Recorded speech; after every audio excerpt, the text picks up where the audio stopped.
Hello किसान भाइयों, मैं हूं आपका मछली वाला भैया उन्मेष टहरिया, फिशरीज ग्रेजुएट एंटरप्रेन्योर और आप देख रहे हैं ऑस्कर फिशरीज।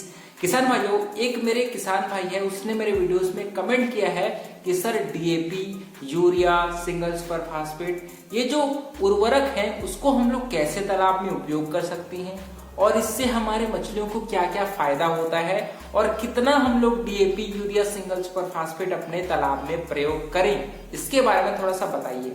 किसान भाइयों, कोई भी जो मछली पालक हैं या फिर जो खेती किसानी करते हैं, वो सारे किसान भाई DAP, urea, single super phosphate को अच्छे तरीके से जानते हैं।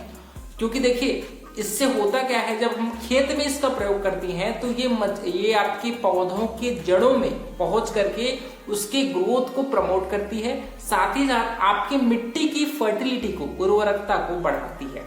उसी प्रकार से क्योंकि हम जब मछली पालन करते हैं वहां पर भी आपकी जो पानी है वो मिट्टी से जुड़ी हुई होती है और मिट्टी में बहुत सारे न्यूट्रिएंट्स उपस्थित होता है, जिसको हम लोग नाइट्रोजन, फास्फोरस, पोटेशियम, ये सारे जो माइक्रो न्यूट्रिएंट्स हैं वो आपके मिट्टी से पानी में पहुंचती है और पानी की उर्वरकता को और प्राकृतिक भोजन को बनाने में इसका बहुत बड़ा रोल होता है। तो इसी वजह से हम जब भी किसान भाई को सजेस्ट करते हैं तो आप मिट्टी में और पानी की उर्वरकता के लिए हम लोग DAP, urea, single super phosphate का प्रयोग करते हैं। अब बात आती है कि आखिर ये क्या काम करती है। देखिए, जब हम लोग बात करते हैं यूरिया की दोस्तों, तो यूरिया में मेजर रूप से 46% तक नाइट्रोजन उपस्थित होता है और लगभग 18% तक पोटास है वो उपस्थित होता है। तो जब भी यूरिया आप अपने तालाब में प्रयोग करिए तो तालाब के नाइट्रोजन के प्रतिशत को आप जरूर निकाल लीजिए, या फिर आप कोई भी आसपास लैब होगा वहां पर नाइट्रोजन आपके मिट्टी में कितनी उपस्थित है उसकी जो प्रतिशत है उसको जरूर आप निकलवा लीजिए। उसके बाद ही तालाब में यूरिया का प्रयोग करिए। अगर बात करें हम लोग डीएपी के जिसको हम लोग डाई अमोनियम फॉस्फेट बोलते हैं, मोस्टली ये फॉस्फेट के सोर्स के रूप में हम लोग अपने तालाब में डालते हैं। लगभग 46% फॉस्फेट की मात्रा आपकी डीएपी में उपस्थित होती है।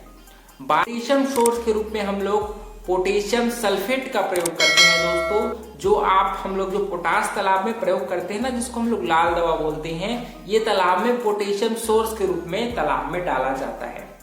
तो इस प्रकार से आपने ये भी सुना होगा कि एन, पी और के, इसका रेशो जो होता है वो तालाब के प्राकृतिक भोजन बनाने में बहुत ही ज्यादा कारगर सिद्ध होता है। प्राकृतिक भोजन का मतलब है आपके तालाब में प्लैंकटन की उपस्थिति। आपको यह भी पता होगा कि प्राकृतिक भोजन आपके मछलियों के ग्रोथ के लिए बहुत ही आवश्यक होता है। तो आजकल अगर आपकी मिट्टी में नाइट्रोजन, फास्फोरस, पोटेशियम की कमी हो गई है तो अलग से हम लोग और इनऑर्गेनिक फर्टिलाइजर के रूप में नाइट्रोजन, फास्फोरस और पोटेशियम का प्रयोग करते हैं। अब बात करते हैं कि कितना हम लोग अपने तालाब में इन सभी चीजों का प्रयोग करेंगे। तो किसान भाइयों, जब भी आप तालाब की तैयारी करते हैं उस दौरान हम लोग आपको ये सलाह देते हैं कि आप मैन्यूरिंग और फर्टिलाइजेशन की जो प्रक्रिया है उसको जरूर करिए। इससे तालाब में प्राकृतिक भोजन बनाने में मददगार साबित होती है। तो अगर बात करें डोज की, तो आप ऑर्गेनिक फर्टिलाइजर के रूप में गोबर या फिर जो पोल्ट्री का वेस्टेज होता है उसका प्रयोग करते हैं। उसी के साथ हम लोग इनऑर्गेनिक फर्टिलाइजर के रूप में डीएपी, सिंगल सुपर फास्फेट और यूरिया, इन तीनों का प्रयोग करते हैं। बात करें डोज की, तो अगर आप 1 एकड़ का मान लीजिए आपका तालाब होगा तो उसमें लगभग 800 किलो गोबर के साथ आप उसमें 15 किलो यूरिया, 10 किलो डीएपी और उसमें थोड़ी मात्रा में जो पोटास होता है उसको आप अपने तालाब में 5 किलो आप अपने तालाब में प्रयोग कर सकते हैं। ये सारी चीजों को आपको सड़ाना है, 3 दिनों तक पानी अच्छे से डाल दीजिए और लगभग 24 से 72 घंटों तक सड़ाने के बाद आप इसको अपने तालाब में प्रयोग करिए। ये आपके तालाब में प्राकृतिक भोजन को बहुत अच्छे से बनाएगी। साथ ही साथ आपके मछलियों को कम खर्च में तैयार करने के लिए भी हम लोग इन सभी चीजों का प्रयोग करते हैं।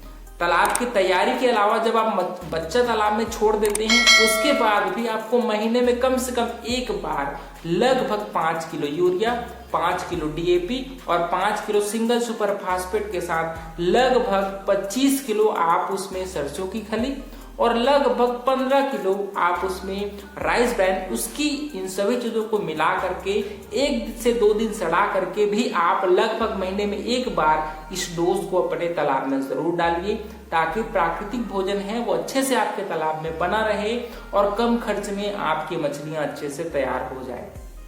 तो किसान भाइयों, इस प्रकार से मैंने इन डीएपी, यूरिया और जो भी ऑर्गेनिक इनऑर्गेनिक फर्टिलाइजर है उसको कैसे आप अपने तालाब में प्रयोग करेंगे और कैसे ये आपकी मछलियों के लिए बहुत ही लाभदायक है, इसको जरूर आप अपने तालाब में उपयोग करिए। और हाँ, जिन किसान भाइयों का तालाब का पानी का कलर गहरा हरा हो गया है या फिर काला हो गया है ना, तो ऐसे तालाब में आपको फर्टिलाइजेशन नहीं करना है। आपको कोशिश करिए कि पानी का कलर हल्का हरा कलर का हो, तब आपको कुछ भी चीज डालने की जरूरत नहीं है। लेकिन एकदम साफ आपका पानी है तो आपको जो मैंने डोज बताया है उसी के हिसाब से आप अपने तालाब में फर्टिलाइजेशन करिए और मैन्योरिंग करिए। आपका तालाब की प्रोडक्टिविटी बहुत अच्छे से बढ़ेगी और मछलियां आपकी सस्ते में तैयार हो जाएंगी। तो किसान भाइयों, इस प्रकार से जो भी जरूरी चीजें हैं मैंने आपको बता दिया है।